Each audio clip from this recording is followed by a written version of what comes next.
Pledge allegiance to the flag of the United States of America and to the republic for which stands one nation under God, indivisible, with liberty and justice for all. Almighty and everlasting God, who presides over all things in heaven and earth, come and preside over these deliberations so that those that make the decisions may be guided by your wisdom. Thank you. Welcome to the December 19th work study session. This is a meeting where we discuss our agenda for Thursday. Mayor's up. Do I have two of these? Mayor's up. You can see I have a lengthy agenda tonight. Anyway, I am very happy to present to you resolution appointing Stephen Birmingham to the Zoning Hearing Board, replacing Jack Nolan, who resigned from the board. Stephen is here tonight, so if you would like to ask any questions, he has made himself available to do so, Council. Any questions? Can we have him come up and just say a few words and introduce himself? Thank you. Hi, everybody. Stephen Tringham. I live over on Kidder Street, East End. I've been there about 10 years now. Wilkes-Barre resident for about 14. Marine Corps veteran. Anything else you'd like to know? Let me know. I guess the question is, why do you want to be on the zoning board? I think that's a reasonable question. Absolutely reasonable. I care about Wilkes-Barre, and I figure I can do something by voting positively if necessary. You know, Okay. I had come to a proceeding a number of months ago. There was an issue on Kidder Street, and I was very passionate about that. So I figured, how can I help more? So you got a little first-hand experience then. So you've been at zoning board meetings? Just one, sir, yes. Okay. So you kind of got the idea what goes on. Generally. And you said you've been here for 14 years or 10 years? Wilkes-Barre for 14. And prior to that? East End 10. Pittston 5 or so. And in the Marines? In the Marines. That says it all. Thank you. Thank you. Thank you. Thank you. To be willing to serve as well on the zoning. Did you apply for anything more? Mayor, he's checked off. Mayor, you want- Depending on my schedule, honestly, depending on my schedule, I'd like to help in any way I can. Right. When Stephen came to me, he said, Mayor, I'd like to apply for any boards that you feel we're needed on, and we all know that there's an opening right now on the zoning board, and Stephen did indicate that on his application. So when we spoke and talked about it, I felt Stephen was a wonderful addition to the board. So meeting at 4:30 won't be a problem for you? Just, okay. No, ma'am. I know it's sometimes tough, 4:30. Perfect. Are there snacks involved? If you bring them, there could be. There you go, right? Yeah, Bill would love that. I want to thank you for your service. Despite that I'm an Army man, I won't let the Marines hold that against you. As you probably know, the zoning board is a very serious board for the city, and it's a quasi-judicial board. I encourage you, there are continuing education about being on the zoning board that the county planning officers do. Bill Harris will tell you about them, and I totally encourage you to take up those education opportunities to learn it, because it's a very sophisticated, complicated board to be on. It's one of the most important boards that we have in the city. I have been dismayed at some of the decisions that the zoning board has done from time to time. Particularly, I have an extreme interest in historic preservation, and I'm always dismayed that we knock down historic buildings. I'm also dismayed from time to time that the most, how do I properly say this, ugly buildings that are built that don't match the landscape of which they are. I wish Wilkes-Barre to be the most aesthetically pleasing, most beautiful city we possibly can make it to be, where we appreciate our historical architectural heritage. And so I encourage you to read things like this. This is an historic survey of Wilkes-Barre that was done in 1979, and only 2 things in this thing was implemented in the last 50 some odd years. And there's 20 other recommendations in here that I would love to see implemented. On top of that, just the way the city looks. I understand you come from New York, and if you know, in Manhattan, they have probably the most stringent historic preservation, and that's why Manhattan looks so beautiful and why people want to live there. And That's the same thing I want to see in Wilkes-Barre. I believe historic preservation and good design when it comes to zoning is economic development and leads to more people coming, because you want to live on a beautiful street with beautiful trees and great architecture. So I encourage you to take all those educational opportunities. And thank you for your service in the Marines, and thank you for volunteering to serve the city of Wilkes-Barre. Thank you, sir. Okay. All right. Good. That's it. Good. I'm good. Thank you. Nice to meet you. I think now you know why I was so happy to have this young man apply for the board, because you see Young what man. he's like. I also want to add something else on the agenda. As you know, recently, we gave Lisa Sanfilippo an extra duty or two. One was, if you have potholes that you want to report, I ask you to please report those potholes to Lisa, and she will get that out to the DPW folks, and we'll get them done, weather permitting. The other thing was street signs, or other signs, stop signs, other things that have been either worn out or marked up. You know, I also asked you to reach out to Lisa for that purpose. We're adding another one, folks, graffiti, okay, in the city of Wilkes-Barre. I asked you to reach out to Lisa, and Lisa will in turn get in touch with the code enforcement operators. Code enforcement operators will then go out to the building that's been reported and make sure that there's a notice sent out to abate to the property owner. The responsibility is not of the city to remove graffiti. It's the responsibility of the property owner. And what I did was we copied, Charlie and I actually copied these. This is the ordinance that was passed regarding graffiti. And Steve, I have a copy for you, and I have a copy for the Times Leader also, if you'd like that. And I want to go down to section 19-122, okay? The property owner shall have 15 days after the date of the notice to remove the graffiti, or the same will be subject to the abatement by the city, which means if they do not remove it within 15 days, the city will go out and remove it, and then there'll be levied Excellent. cost of that and possibly a lien. So I did give you the whole ordinance there that you can study. And this is for the...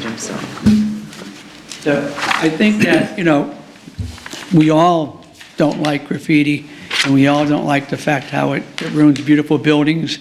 And some of them may be historical buildings, some may not be historical buildings, Tony, but they're still putting a bad light on the city. So what we're going to do is we're going to now, if you get complaints from your constituents, I ask you to call Lisa at 570-208-4237. That's the same number that you report to her for potholes and also signs to be replaced. So I'm asking for your help. This is already passed as an ordinance, so it's already on the books. Very good. Good. Very good. Any comments? Excuse me. Good. Is this our ordinance? It's our ordinance, yeah. It's on the books right now, Mike. Okay. Good.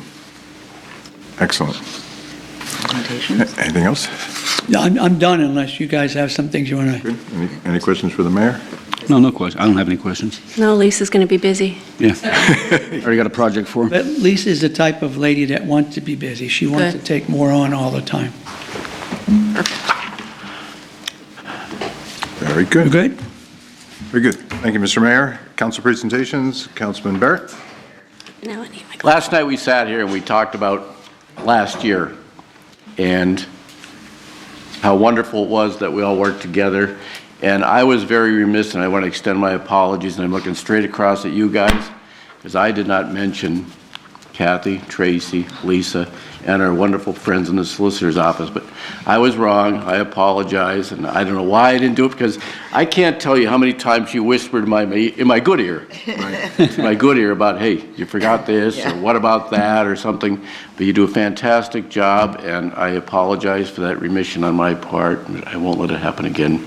It's not that I didn't appreciate everything you did all years. I just wanted to bring that up. But I felt bad. Just drove home, and I thought, oh, my goodness, I didn't. The other thing is, Mayor, You and us working together have done a fantastic job with the homeless situation. We've turned a lot around. But maybe there's a little bit more that we could do tonight. I don't know which way you come into City Hall, but some of us come down past Keystone Mission on our way to City Hall.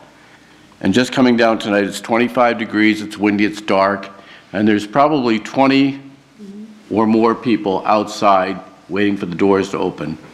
And I understand that Keystone Mission needs time to clean and prepare for the nightly events. But it's kind of upsetting to see everybody out there with all their worldly belongings, backpacks and everything in the dark, in the cold, waiting to get inside. And I don't know if we can talk with them about whether they can put some sort of just a heated shelter, not looking at food or anything like that, some place where they would be able to wait, whether it's outside heaters out that can be put outside or something. It's just a little bit, I don't know, maybe I'm wrong, but it just looks a little bit it's just upsetting to see that, to see people outside. I know when you're standing outside and the wind's blowing on you and it's dark and it's 20-some degrees and you're just waiting for the place to open up. And we're thrilled. I know how hard you've worked with Keystone Mission to make that happen and make the funding available, and they do a fantastic job. So I'm not slighting anybody in any way, shape, or form, but I just wonder if there's some little things that we can do, whether there's some place that they can just get in during that interim period rather than just huddled waiting for the doors to open. Just my thoughts. Just I come by there, and I know some of us do, and or when you leave here, and you may see that too, and see that tonight. And just maybe we can give that some thought and see if possibly there's something that they can do. I'm not expecting us to do everything, but I know that people are probably very fortunate and feel fortunate they have somewhere to go to spend the night, but it's tough standing out there for a couple hours waiting for the doors to open. And that's all that I have to say tonight, unless you wanted to speak on that. Thank you, Mayor.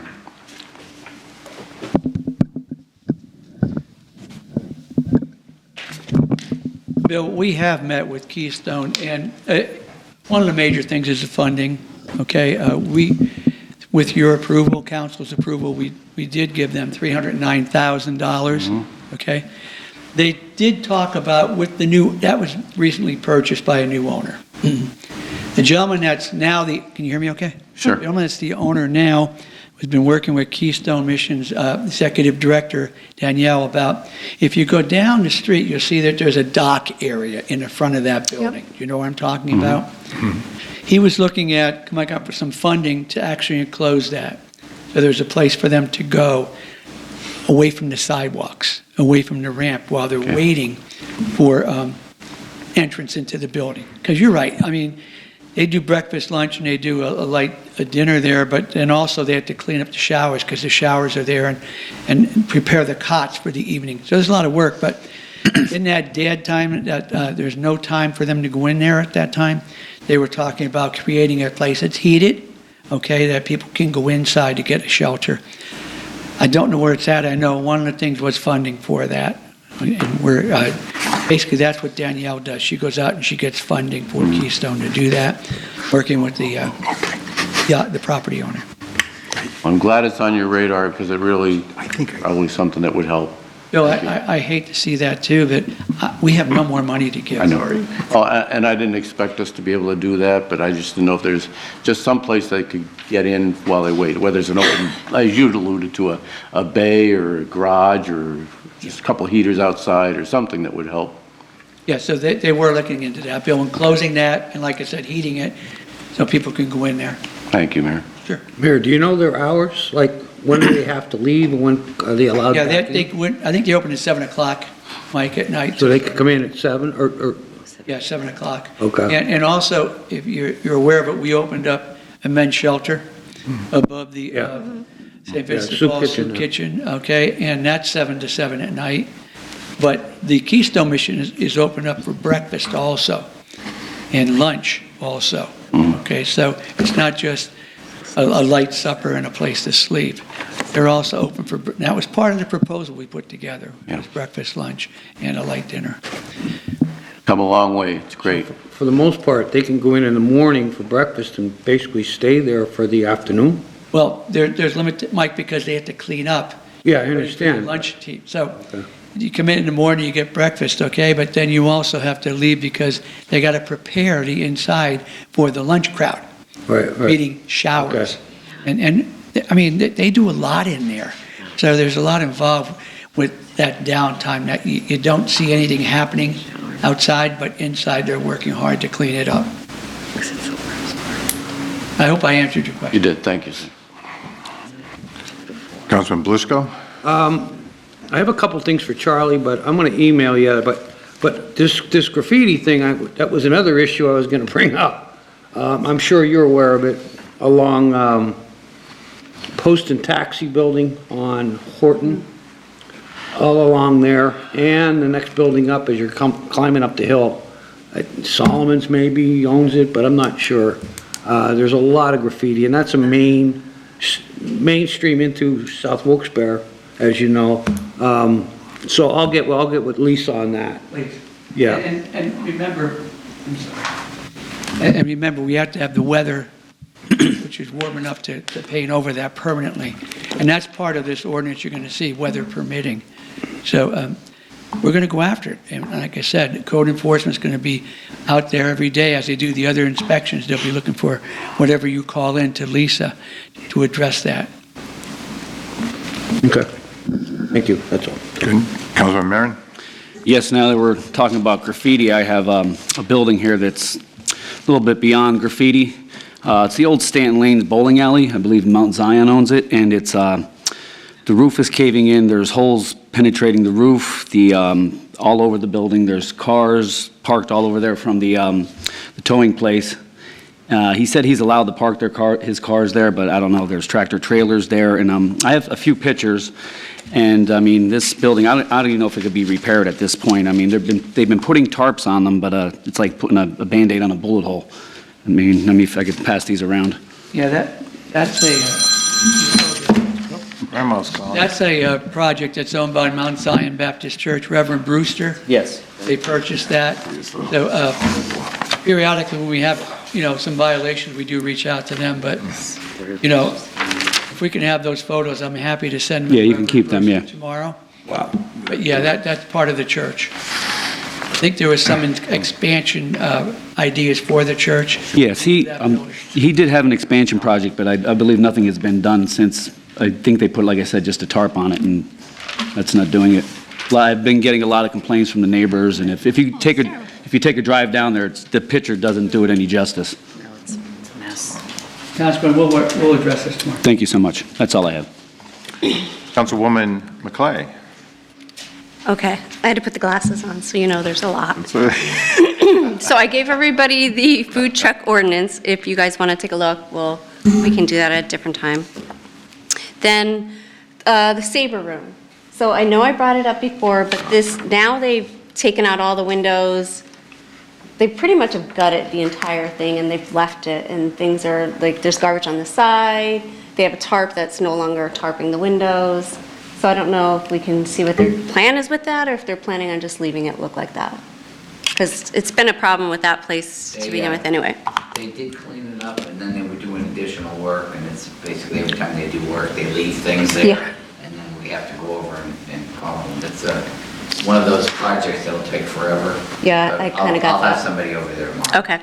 And then, you're probably aware, but in the last month, there have been 2 gunfires near my home. One across the street on New Year's Day, and one around the corner right around Thanksgiving time. Both rental properties.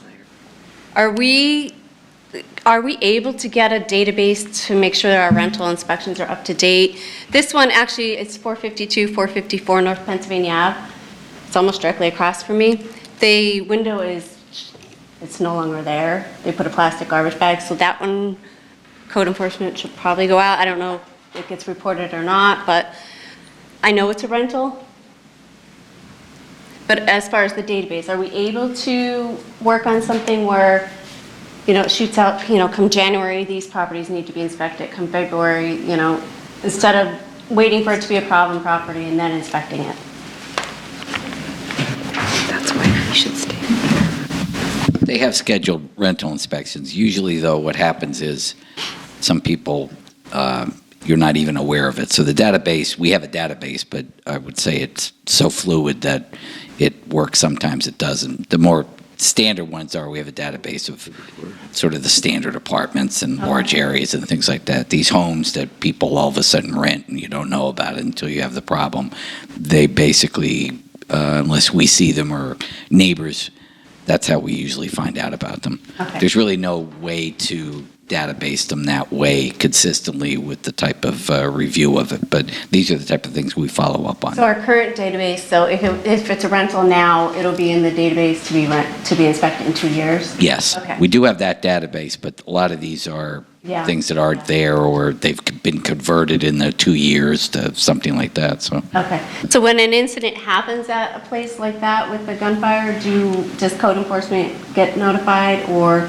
is that something, like, does the police notify code enforcement that something No, happened? no, unless there was a requirement to remove them for posting. Like if the Okay. police or fire arrive for some reason and they find violations that are significant enough that you would be posting the property, then it goes to code and then we post the next day. But incidents like that, they will not trigger our code. Okay. So that one I know is a rental, so if that one's on your list. Bank building, is that one sale still good? January. Perfect. I knew that would be a quick answer. The bridge, anything on it? The North Washington Bridge? Click them right off. Yeah, once again, I think you all know that that's a federal project. Yeah. And there's federal guidelines that we have to adhere to. I made the statement before, if you can find me $4 million, I'll start on it tomorrow. I wish. I'm joking, you know that, but that's the way it is. I mean, we're tied up in federal guidelines. But we are getting reports. There are certain things that we have to do according to the federal guidelines. It's moving along. It Okay. is moving along nicely, but our project engineer, okay, Melnick Canuzzi and Mark Barry are working closely together. They give us updates, but it's moving along nicely. But I can't tell you in the next couple of months it's going to move because there are other things that are delegated for us to do. As long as you're getting We are, updates. I will tell you, though, we are working with the federal government and PennDOT, okay, to work on getting this moving. We've had a meeting. We had a meeting with PennDOT, Senator Fetterman's office, everyone that was involved, okay, and even I just met recently with Mr. Bresnahan. So if we can get help from the federal government to keep this going, that's the main thing, but it is moving along. Perfect. And Jess, I'm sorry. That's okay. Councilwoman, you'll be the first one I notify. I figured. Just like the wall on Chestnut Street. I want to make sure you knew about that. Yeah. Well, I get a lot of questions on the bridge, and I'm like, Sure you every do. couple of months, we'll just go back. And the last thing that I have is, I know I brought it up last year on the city properties, listing them for sale. I did look today before coming, there's only 2 listed. I know you said somebody was working on getting a list of all of them. Are we any further on that? Or, because I know we probably own more than 2 properties. Yeah, we do, and I don't have an answer for that, Jessica, because it's a big project, okay? And it's not just listing them on the website, but it's making sure that they are part of the city property ownership and other things. We have had a blight remediation plan that we've actually either sold them or removed them, okay, that are bad enough, that are not historical buildings, but are bad enough to remove, okay? Because they're a danger to the population of the city, Councilman. But we have torn down several buildings because of that. Then what happens is we put a lien on the property. It's not owned by the city, but we put a lien on the property. So I can give you an update, maybe by next meeting. Would that be okay? Yeah, that's fine. Just because it'd be nice to get them back on the tax roll. yeah, I'll If give they're you- able to be. And the Lower South Valley Land Bank also purchased 8 properties that were up for sale, for tax sale and stuff. So they've been an amazing partner to the city of Wilkes-Barre, Lower South Valley Land Bank. We're so happy we created that. Okay, I'm good. Thank you. Thank you. Very good. Mr. Mayor, I'm very, very glad you brought up the ordinance for graffiti. I know Diamond City Partnership takes care of a lot of the graffiti downtown, but in the neighborhood, I know last week I forwarded to Charlie graffiti in Rolling Mill Hill, so I'm very pleased that you brought that up and we can tackle that. It's amazing, Bill, you said you came out, drove over here and saw the homeless outside of Keystone Mission. On my way driving over here, somebody went down the wrong way on Northampton Street. I think almost every day I see unbelievable traffic violations. Earlier this week, driving in front of Bishop Holy Redeemer, boy, I'm dating myself. You know how you go 15 miles an hour with the school zone and kids are coming out, and an empty school bus went flying down the lane on the other side. Like, that person should know better. But the two things I want to report, Charlie, and I think you know this, and I got a call about it again, a possible illegal nightclub that is on Washington Street. I know zoning approved a place to be a rental party place, but the neighbors around it are constantly complaining of me that it's an illegal nightclub. I've seen the advertisements, I see the cover charge that they're charging, the photos of the neighbors photographing the people in the back of Gildersleeve Street where they're congregating at night. I understand that one person and a neighbor moved out of the city because they just couldn't take it anymore. So please look into that situation. And another one I found out this afternoon, 12 Riverside Drive, an illegal chop shop. There's like 20-some cars in the backyard and all on the alleyways doing work, and the neighbors on both sides are complaining to me about the noise that is constantly happening with fixing cars. So that's 12 Riverside Drive. And I don't have the address of the South Washington, but We're on. that one, The okay. police are on top of it. And, Wonderful. Bill is pulling the original documentation, is going to be sending a notice to the owner. Excellent, oh, wonderful. Very good. Okay, any other comments from council? Tony, Yes, sir. this place on Riverside Drive, is that up top on Riverside Drive or down on the bottom? No, it's, I'm not familiar with it. I drive that. yeah, so you know when you turn the corner? Yeah. Or you turn from West River and you come down Riverside Drive and you kind of, you curve around Right. where the Wyoming Valley Sanitary Pump House station is. Yeah. Next house down. No kidding. Yeah, In that neighborhood. I know, right? Crazy. Mr. Controller, Anthony Thomas? Nothing this evening, sir. Thank you, sir. Okay, we're good? I have one more thing. Yes. You did this homework on this I did. 50-page, And you're going to read every one of them? yeah, right, did you find anything with any teeth in it? I did, actually. So I found Hazelton, Scranton, which are local. And some of the main bullet points that I thought would be great would be, it's most of them have in there subject to the mercantile and business privilege tax. So that is written right in there, which I thought would be great for us. Also, they need a notarized written letter from the property owner that they are allowed to be there. Because I do know that some have just set up on vacant property. So that would be helpful for us as well. Maybe some of them say not located within 100 feet of a primary brick and mortar restaurant. I don't know if we want to implement that or maybe limit how much. Oh, I like that one. Yeah, no continuous music, and all of them did have, too, that they should have a general liability insurance policy in place. Well, So- we'd probably have to show that, you know. Yeah, so there's a lot in there, and I think that we can probably form a nice ordinance. Good. There's only like 5 townships in there. Yes, if it's helpful too, we can have Mike Slusser pull the licenses and the information to make sure that they do have the liability insurance. Okay. So we could have Mike pull all the licenses. And then also, they have to be inspected by the health department. So that's something else that has to be done. But we're happy to work with you. Perfect. We want to put a team together. I'm happy to sit down with you. We'll get the city attorney involved. And, or unless he decides to have the assistant city solicitor involved. Yeah. But we'll that'll sit work. down and we'll work it out. Okay. Mayor, a perfect. license to have a food truck, that's what, $300? Yes. Right there? Yeah, it's 300, I believe. 300? Yeah. And then it's a yearly renewal fee, right? Yes. And they have to be inspected just like any other food establishment. Right. Yeah. Good, we're good? All right, everyone, we'll see you on Thursday at 6 o'clock. Motion to adjourn?